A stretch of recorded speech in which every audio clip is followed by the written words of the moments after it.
dust in Hell's Canyon gets into everything by the second day. By the sixth, it stops being dust and becomes a fact of your body, like your heartbeat. It was in Dominguez's beard and in the seams of my gloves and in the coffee Bell made at first light, and nobody said anything about it anymore because there was nothing left to say. We were 8 men from Delta Force strung out along a goat trail 1,100 feet above the Snake River, and we had been looking for dead Americans for 6 days. We had the whole story in pieces by then, the way you always get it. Some of it came off a screen on the flight out. Some of it came from a warrant officer who walked us to the aircraft and talked the entire way and never once slowed down. An 8-man Special Forces element had come into the canyon almost a month earlier on a survey job nobody wanted to explain to us. And on day 4 of their rotation, they stopped answering the radio. Search Aviation flew the gorge for a week and found their vehicles at the trailhead, packed and orderly, doors locked, and found nothing else. So they sent Delta, because when you have run out of reasonable answers, you send people who are comfortable with unreasonable ones. The rest of it I carried up the trail in my own head, and it would not sit down. The last transmission from the missing team was 19 seconds long. I had listened to it maybe 40 times. A calm voice, a staff sergeant named Pruitt, reporting movement above their position. Then a pause, and the same calm voice, a little flatter, saying a word that got the whole file classified before it got to us. Bigfoot. Not screaming it, reporting it. He said it the same way he would have called in a vehicle at a checkpoint. That was the part that stayed with me.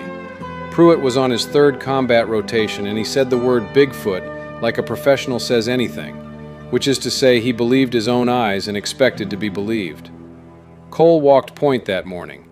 He was our team leader, younger than me by a decade, one of those men who move over broken rock like the rock is doing them a favor. Behind him came Whitaker with the long gun, then me, then Doc Dominguez, then Bell with the radio, then the rest of the element spaced along the trail with the canyon wall on our left shoulder and 1,100 feet of open air on our right. Above us, the 7 devils stood in the morning light with snow still on the high fingers of them, and below us the river ran green and small, and between those two worlds there was us, and the dust, and a silence I had been chewing on since day 2. That was the thing I want to be honest about, the silence. I have spent 22 years in the Army, most of it in Delta, and I have been in a lot of quiet places. Quiet has a texture. Desert quiet is empty. Jungle quiet is crowded. All that life holding its breath around you. This canyon was neither. There were no birds below the rim. Marmots should have been whistling at us off every talus slope, and there were none. 6 days, and the only living things we had seen were high on the rim line, elk and mule deer, all of them bunched up top like the canyon itself had a fence around it. Doc had noticed it first. He notices everything. It is why he is good. On day 2 he had stopped, looked around at the sagebrush and the rockfall and said, real quiet, "Where is everybody?" Nobody had an answer, so we did what soldiers do with questions that have no answers. We carried them. Mid-morning we found the cache. It was the missing teams, no question. A resupply point tucked under a basalt overhang, rigged neat and professional. Water cans and rations. A spare radio battery still wrapped. Cole held us short and Whitaker and I went in and cleared it, and it took about 90 seconds to understand that the site was wrong in a way I could not put on any report form. Nothing had touched it. That was what was wrong. 3 weeks and more of wild country, food sitting under a rock ledge, and nothing had touched it. No rodents in the rations, no birds working the area, no coyote sign, no bear sign, nothing. Out here that food should have been a party. Instead it sat there sealed and perfect like a display in a museum, and the dust on the cans lay smooth and undisturbed, and the overhang smelled of cold stone and nothing else. Animals won't come down here, Whitaker said.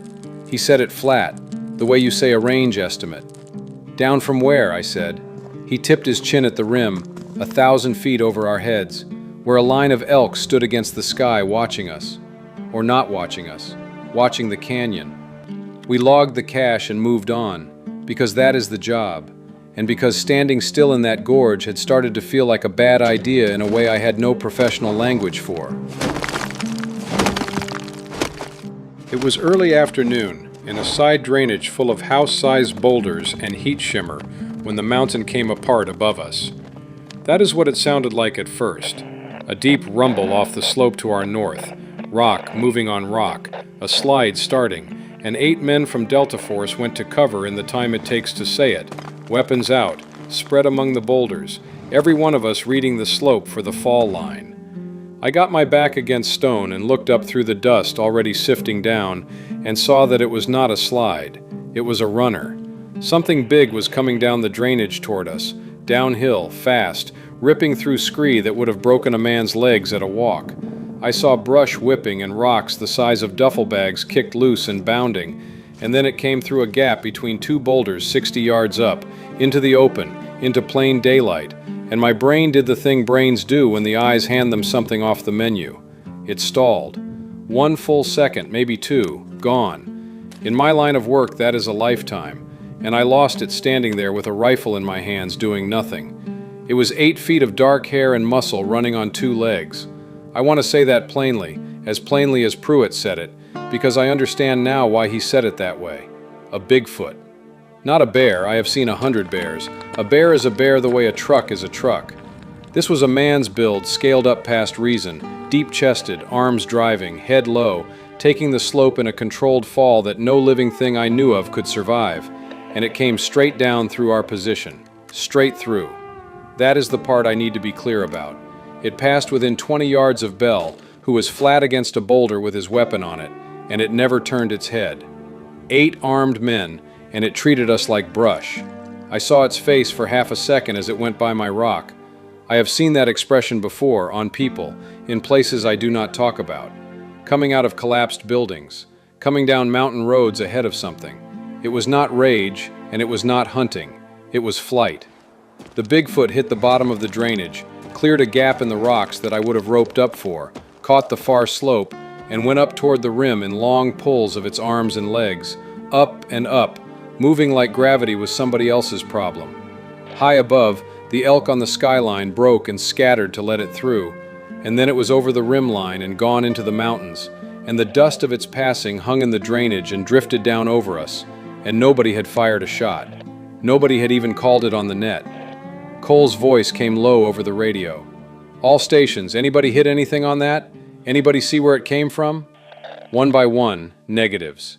Then Whitaker on the long gun, from his rock high on our flank, and his voice had a note in it I had never heard from him in 9 years. It came out of the ground, he said. There's a cave mouth up this drainage. Big one. It came out of the cave like it was on fire. A pause on the net. Dust settling on my gloves, on my sleeves, fine as flour. And boss, Whitaker said, something else is standing in it. Nobody moved for 10 seconds. 10 seconds is a long time for men like us to give away, and we gave it. All 8 of us frozen among the boulders with the dust still coming down like fine snow, listening to Whitaker breathe over the net. Say again your last, Cole said. There's a cave mouth, 200 yards up the drainage, north wall, behind the rockfall. Something standing in the entrance. A pause, and I could hear him working to keep his voice in the lane. It's standing upright. It's not another Bigfoot. It's watching us. Description. Tall. Taller than the thing that just ran through us. It's not moving. Boss, it hasn't moved at all. It's just standing in the shadow line watching us, and I don't like it. Whitaker had spent 9 years in Delta Force looking at dangerous things through good glass and telling us what they were. Militias and checkpoints. He did not editorialize. He had never once in my hearing said the words, I don't like it. Anybody else got eyes on? Cole asked. Negatives down the line. The angle was Whitaker's alone. It knows I can see it, Whitaker said. Quieter now. It's looking at me, specifically at me. 200 yards and it picked me out of the rocks. Cole made the call fast, the way he does. We were not going up that drainage in the open with an unknown watching us from elevation and cover. We collapsed by pairs onto a shelf of broken basalt with good stone on 3 sides, and Whitaker held his position long enough to cover the movement, and when he came down off his rock and joined us, I got my first look at his face, and I have carried that look with me since. Whitaker has been shot at on 4 continents. He came down that slope gray. Talk, Cole said. It stepped back into the cave while you were moving. It didn't turn around, It just went backward into the dark, smooth, like it was on rails. He drank water. His hand was steady, which somehow made it worse. Boss, the proportions were wrong. Long. Everything about it was long. Arms past its knees. And the head. He stopped, started again. The head was wrong. Wide at the jaw, like something built to open. Doc Dominguez said, "Skin or hair?" "Neither. Or, I don't know. It caught the light for a second when it moved. Hair doesn't do that. It looked like riverbed rock looks when it's wet. Plated." Bell said, from the radio, not looking up, "You're describing a reptile."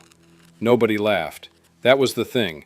8 men of Delta Force, the kind of room where everything gets a joke thrown at it inside 5 seconds, and this time the joke never came. Because an hour ago a Bigfoot had run through our position like we were sagebrush, running downhill and then straight up a canyon wall to get out. And now we all knew what it had been running from, and the shape of the day had changed. We held on that shelf through the afternoon and Cole put it to work. This is what people do not understand about units like ours. The weapon is not the rifle. The weapon is the process. Within an hour we had the drainage mapped, sectors assigned, and a picture forming, and the picture was bad in a way that kept getting worse the more professional we were about it. Bell pulled the terrain data and found the first problem. That cave was charted. It sat on an old geological survey as part of a system running under the north wall of the canyon. Limestone karst threaded through the basalt, miles of it, most of it never walked. Entrances all over the drainage complex. We were not looking at a hole in a rock. We were looking at one door of a building, and we did not have a floor plan. Then Doc found the second problem, and he found it in our own patrol log. He sat with the map and the log and cross-checked 6 days of small wrongnesses, all the things we had noted and carried. The silence below the rim, the game bunched on top, the untouched cache. He plotted every one, and then he plotted the survey's cave entrances over them, and he turned the map around and showed us, and nobody said anything for a while. The dead zones matched the cave system. Everywhere the karst ran under the ground, nothing lived on top of it. The animals were not avoiding the canyon, they were avoiding the basement. "Every animal in this gorge already knows what we just learned," Doc said. "The Bigfoot knew. You saw it. It wasn't running away from the canyon, it was running to get above ground. Up is safe. Height is safe." He tapped the shelf of rock under us. "Depth is not." Whitaker said the obvious thing, and he said it slowly, because he had been chewing on it since noon. Then what was it doing inside? Doc took a while with that one. "I've been on it all afternoon," he said. "If you live your whole life on top of something that hunts underground, the worst thing you can be is ignorant of where it is on any given day. You'd want to know. You'd have to know. So somebody goes and looks." He turned his hand over on the map, over the pale seam of the karst. "That's a scout coming home. It went down a door, found the thing closer to the surface than it wanted, and came out at a dead run. It didn't care about 8 armed men because we weren't the problem. We were scenery on the route." Cole looked at that for a moment. "You're telling me they run a reconnaissance?" "I'm telling you something in this canyon has a system," Doc said. "So does the thing in the ground. We're the only ones here without one." And that put the last piece in front of us and nobody wanted to pick it up, so I did. "Pruitt's team reported movement above their camp," I said. "They looked up. Whatever came for them didn't come from above. The missing Special Forces team had camped in a side drainage a mile east of us.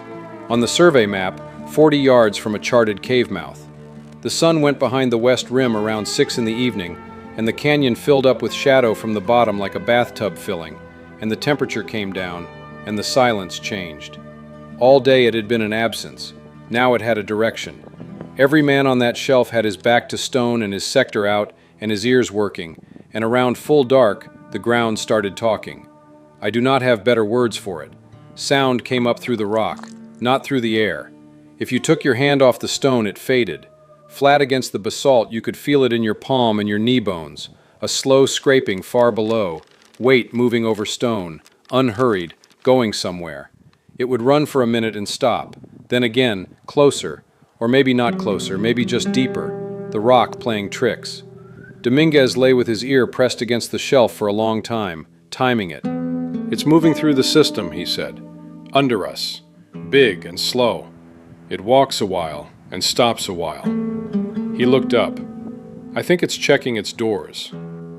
At 11 p.m., Bell got the relay bird and sent our report up, and I stood next to him while he did it, and listened to a Delta Force communications sergeant report in a level voice, a large, unidentified bipedal predator inhabiting a cave system, evidence of displaced wildlife over the entire karst footprint, presumed connection to the missing team, and a direct daylight observation of an 8-foot primate fleeing the entrance. He said the word Bigfoot on a command net, plainly, the way Pruitt had. He was not laughed at either. What came back was a long pause, and then a change of controllers, some other station picking us up mid-transmission without a handoff, a new voice with no unit identifier, and instructions that came too fast and too clean, like they had been written a long time before we asked. Hold position. Do not enter the cave system. Do not engage. Personnel recovery is now secondary to site observation. Further guidance at 6 a.m. Secondary. Bell read it back twice to be sure. Somewhere above us, whoever owned that voice already knew what was in the ground under Hell's Canyon, had maybe known when they sent Pruitt's team in, had maybe known when they sent us, and 8 American soldiers were being told to sit on a rock and observe while the thing below us walked its rounds. Cole took the handset, acknowledged, gave it back.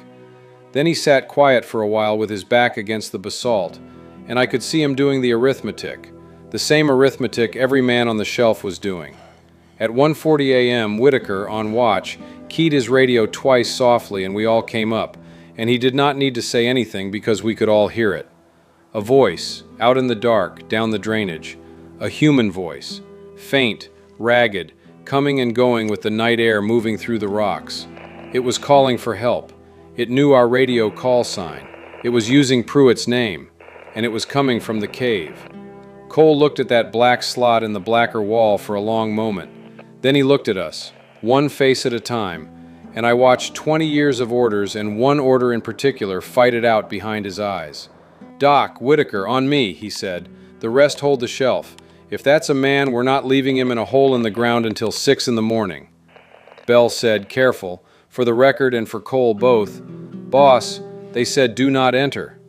"They did," Cole said. He was already checking his light. "Log it exactly the way it happened. Time, order received, order given. My name on it." Whitaker traded off his long gun to Bell and took a short weapon instead, because nobody takes a rifle built for a mile into a passage you can touch both walls of.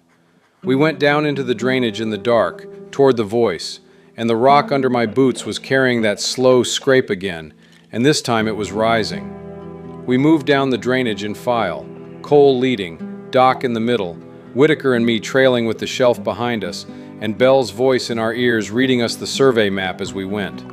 The moon was down. The canyon at night is a country of black on black, wall against sky, boulder against slope, and we went by feel, and by the pale grit underfoot until the cave mouth stood in front of us, and up close it was bigger than it had looked in daylight.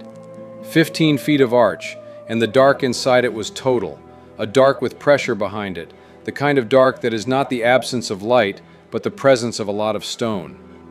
The voice had stopped when we were still 100 yards out. That should have turned us around. I have thought about it since. A man calling for help does not stop calling when help gets close. But we had Pruitt's name in our ears, and Cole was carrying a mile of it, and we closed on the entrance and stacked on the rock beside it, and the air coming out of the ground was cold and wet and wrong. Old water and cold stone, and underneath it something dense and animal, like the reptile house at a zoo, the smell you get near the big enclosures. Doc caught it too. I saw his head come up. Cole put 2 of us on the entrance and took Doc inside with a covered light, and I want to describe what that took because people should know. There is no training that makes walking into that hole a normal thing to do. There is only the man beside you and the name you heard in the dark. Delta Force selects for a lot of qualities, and the one nobody puts on paper is this one. Cole went in first. The passage ran back and down, sand floor, swept looking, packed hard in a broad line down its center, the way a trail gets packed. Walls of pale limestone under the basalt, and Doc's light moving over them low and red. 40 yards in, the passage opened into a chamber, and that is where they found the missing team's gear. Cole's voice came back to us at the entrance, low and stripped of everything. "Get in here, both of you, now." Whitaker went and I went after him, and we cleared the passage as we moved, both walls, and the walls were only walls, and 40 yards of that took us maybe 90 seconds, and it is the 90 seconds I would give a great deal to have back. We came into the chamber, and Doc's red light was low on the floor, and Cole was standing very still, and I saw what they had found. It was stacked. Not scattered, not dropped in a fight. Stacked. Rifles laid together against the wall like cordwood. Rucks in a row. Helmets in a line, 8 of them, and boots. And I am not going to say more about the boots except that they were in pairs, and they were not empty of everything. And Doc knelt over them for a moment with the light, and when he stood up his face had gone to a place I recognized. He put it away to work on later. That is the job. You put it away. There were no men. There was the packed trail in the sand running on into the dark, deeper, and there was the stack, neat as an inspection. And Doc said one thing, very quietly, and it was worse than anything he could have shouted. Things that eat don't stack. Meaning, this was not an animal's den. Meaning, whatever kept house down here had an order to it, a mind that arranged. And it had arranged 8 men's equipment against a wall like a librarian shelving books. And with that thought still landing on us, the voice came again. Pruitt's voice. Down the packed trail, around the bend of the passage, calm and ragged at once, calling the call sign, calling for help, and now that it was close I could hear what distance had hidden. The rhythm was wrong. It said the words at the same interval, the same rise and fall, like a bird that had learned a phrase. It was Pruitt's voice with nothing behind it. It was bait, and it had been bait the whole time, and it had worked, because we were 40 yards inside the ground standing next to a stack of American gear. Whitaker had his weapon down the far passage before the second word was out. Deeper in, he said. It's ahead of us. No, Doc said, don't trust that. He put his palm flat on the limestone wall beside him and held it there, and his eyes went somewhere else while he listened. This is karst. It's honeycombed. Sound gets into a seam and comes out 100 yards from where it went in, around corners, through solid rock. That voice is arriving from ahead of us. It is not necessarily starting there. He took his hand off the wall. It could be anywhere in this system. It could be behind us. Cole keyed his radio. Nothing. Rock all around us. We were cut off from the shelf, and I think all 4 of us understood in the same second that the thing under Hell's Canyon had not been checking its doors all night. It had been herding us to one. The sound that came then did not come from ahead. It came from the wall. From inside the limestone somewhere to our right, close, the slow scrape of weight over stone that we had felt through the shelf all night, but with the rock no longer muffling it, and it was enormous. It was the sound a boulder would make if a boulder could take its time. Dust sifted from the chamber ceiling through the red light, and the passage behind us, the way out, our only way out, filled with a smell like the bottom of a well. Out, Cole said. Now, by pairs. We went. No panic, because panic is trained out, but fast. Doc and Cole moving while Whitaker and I covered, then bounding through, the red light jumping on the walls, the entrance a paler black ahead of us, and we had halved the distance when the wall of the passage on my right stopped being a wall.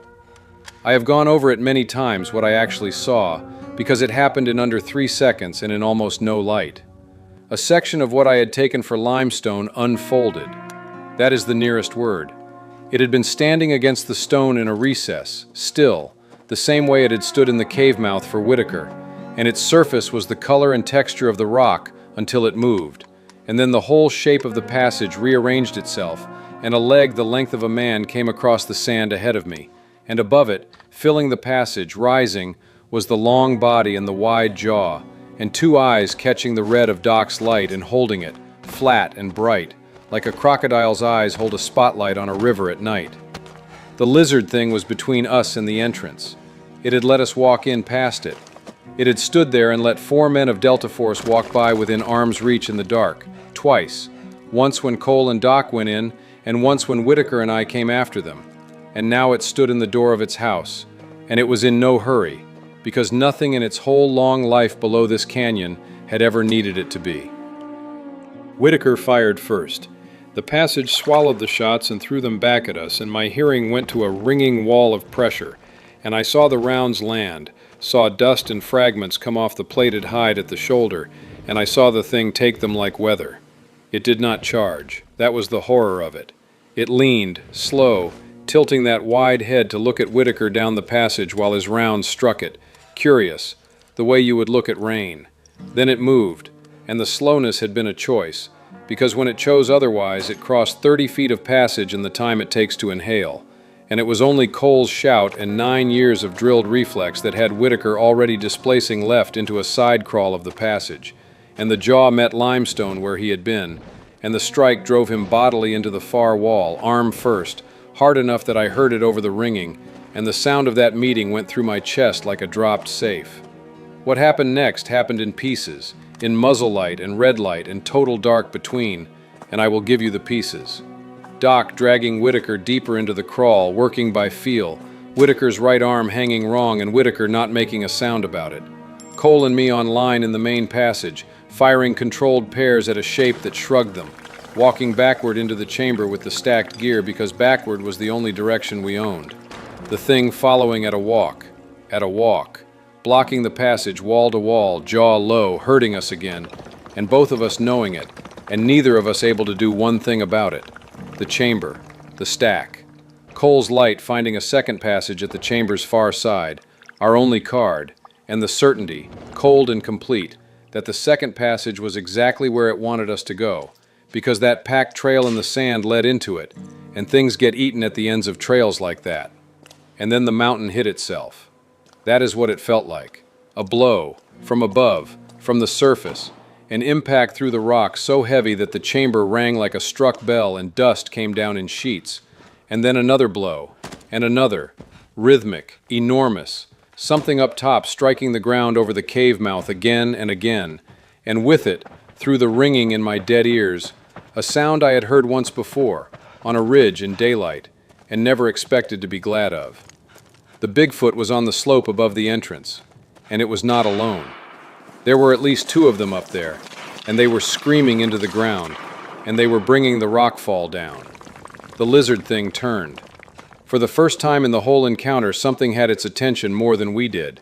That wide head swung toward the entrance passage, toward the blows raining on the mountain's skin, and it went still in a new way, a listening way, and Cole did not waste the gift. He had Doc and Whitaker out of the crawl, and all 4 of us across the chamber and into the entrance passage while the thing stood divided, and we ran, actually ran, weapons up through our own dust, toward the sound of the pounding, toward the gray slot of the entrance where the night sky hung, and the last 30 feet of that passage came down behind us. Not on us, behind us.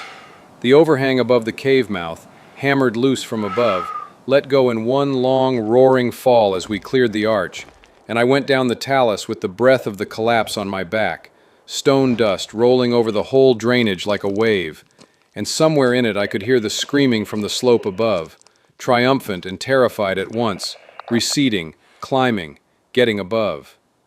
We rallied 100 yards out, in the open, in the settling dust. 4 men down the slope, 4 coming off the shelf to meet us, all up, all accounted for.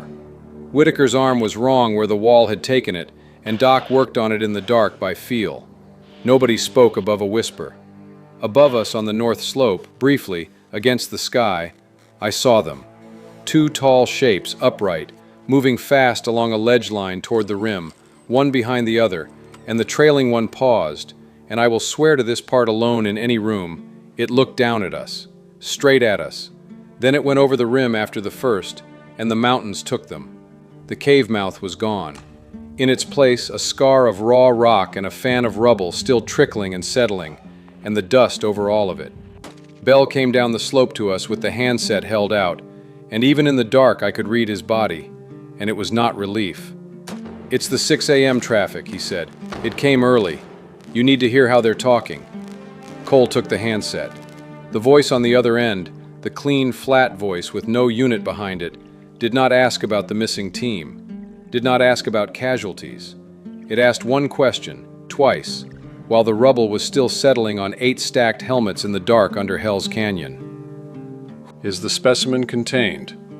And under my boots, through the fresh rockfall, faint and completely unhurried, the scraping resumed. Every man in that drainage felt it come back up through his boots at the same moment, and every man went very still, and nobody looked at the rubble, because looking at it would have meant admitting what we were all doing, which was waiting to find out whether the collapse had meant anything at all. Cole held the handset for a long moment without answering. "Negative," he said. "The entrance is collapsed. The system runs for miles. Nothing is contained." A pause on the net. Then he said the other thing, the thing they had not asked. "The missing team is not recoverable by us. We located their equipment inside the site. All 8. You'll want to notify." The flat voice did not acknowledge the second part. It acknowledged the first. It told us to withdraw to the trailhead for extraction at first light, and to mark every charted entrance on our route out. And then it said one more sentence, and Bell wrote it down verbatim in his log because none of us trusted our own ears by then. "Advise if the primate assets remain in the area of operations." Assets. Doc turned away from the radio and looked up at the black rim line where the 2 shapes had gone over, and he said nothing, and his silence was the loudest thing in the drainage. We did not sleep. We held the shelf until the sky went gray and the canyon filled back up with light from the top down, the rims catching first, the river last. And in that gray hour we did the arithmetic out loud for the first time, quietly, passing it up and down the line the way you pass ammunition. Somebody had known. The survey of the cave system was decades old. The dead zones over the karst would show on any wildlife study anyone had ever run in Hell's Canyon. Pruitt's Special Forces team had been sent to camp 40 yards from a door, on a survey tasking with no survey equipment we ever found.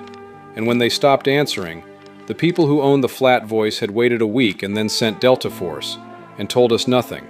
And when it all went into the ground, they asked about containment and assets and never once asked about the men. "They didn't lose a patrol," Whitaker said. His arm was splinted and slung and his voice was sanded down to nothing. "They ran a test. Pruitt's guys were the test. We were the second test." "And the Bigfoot," Bell said.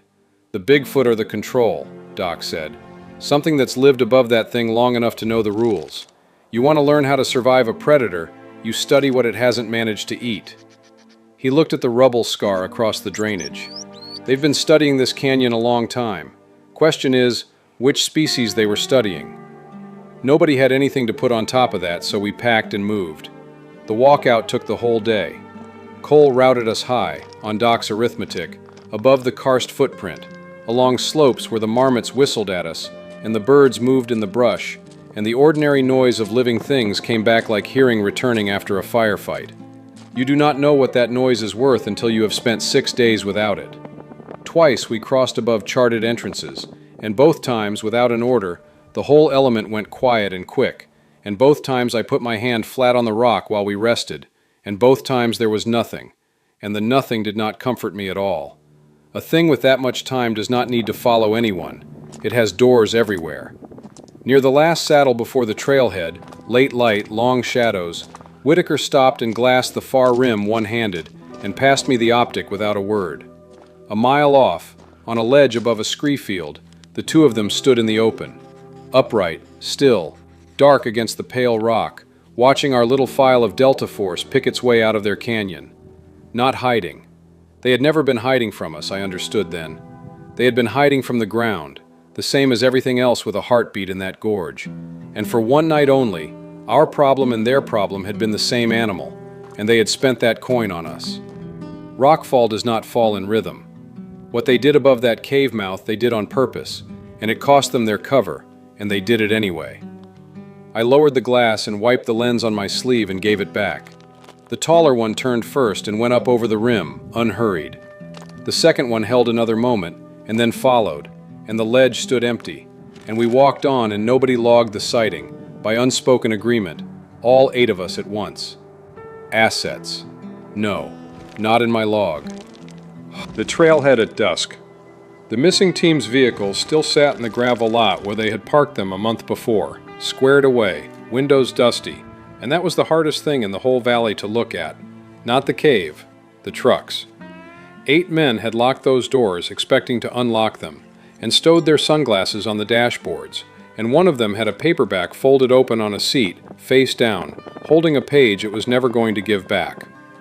The extraction bird came in low over the river at first light with no markings on it, and the men who stepped off wore no patches and did not give names, and they were polite the way a door is polite.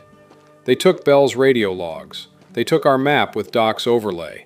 They took the cash report and the photographs, and they took, one item at a time against a printed inventory that already existed, everything we had carried out that had touched that drainage. And the inventory was the tell, because we had reported almost none of it in that detail. The list had been written by someone who knew the site. The list had been written before us. One of them stood off to the side with Bell's log open in his hands and read the entry for 1:40 in the morning. The order received. The order given. Cole's name under it in Cole's writing. He read it twice. I watched him do it. Then he closed the book on his thumb and looked over at Cole, standing 8 feet away in the rotor wash. And Cole looked back at him and did not offer one word of explanation. And the man with no name put the log in his bag and asked nothing at all. That was the moment I stopped hoping any of it would ever be adjudicated. A written violation of a direct order by a Delta Force team leader in front of the people who gave it, and they were not interested. You do not overlook a thing like that unless the order was never meant to be defensible in the first place. Cole signed where they pointed, and then he did the one thing that was ours to do. He stood in the rotor wash in the gray light, took out the folded paper he had carried the whole way out, and handed it over, and made them take it in front of all of us. 8 names, ranks, the location of the stacked equipment, described to the yard. Then a line about the eastern doors, the 3 charted entrances a mile downstream that the collapse never touched, with the words, "Remains present, recovery feasible through eastern access," written in his own hand and underlined twice. "Their families get told," Cole said, not a question. The man with no name looked at him for a moment and put the paper inside his jacket, and I do not know where it went after that jacket. The bird lifted and the canyon fell away under us, green river, black basalt, the 7 devils shouldering up into the morning, and from altitude you could see it if you knew to look, the shape of the silence, the pale seams of the karst running under the drainages, and the game trails on the surface bending away from all of it, a map of fear 1,000 generations old, written into the ground by everything that had learned the rules and lived. 2 weeks later the area closed. Wildfire hazard, the notice said. Trails shut indefinitely, air restricted, a fence line going in on the forest roads. Bell found the notice and printed it and passed it around the team room, and we read it and gave it back and went on with the day, because that is what there was to do. The Army carried Pruitt's team as missing for another month. Then the letters went out, and they said training accident, and they said no remains recovered. Doc sat down 3 separate evenings to write to a wife in Georgia, and 3 separate evenings he folded the blank page back up, because everything true was classified, and everything permitted was a lie. The last thing is small, and it is where this account stops. We keep a board in the team room. Every man Delta Force has lost has a place on it. Pruitt's team was not ours, and their names will never be public, and no one told us to do anything at all. Cole bought a strip of brass anyway, plain, no names, no unit, and had one word cut into it, and screwed it to the bottom corner of the board himself on a Tuesday morning before PT, while the rest of us stood there with our coffee. The word is a grid square, 6 digits. A drainage on the north wall of Hell's Canyon, Idaho. Whitaker touched it once with 2 fingers, the way you touch a name. Then we went to run.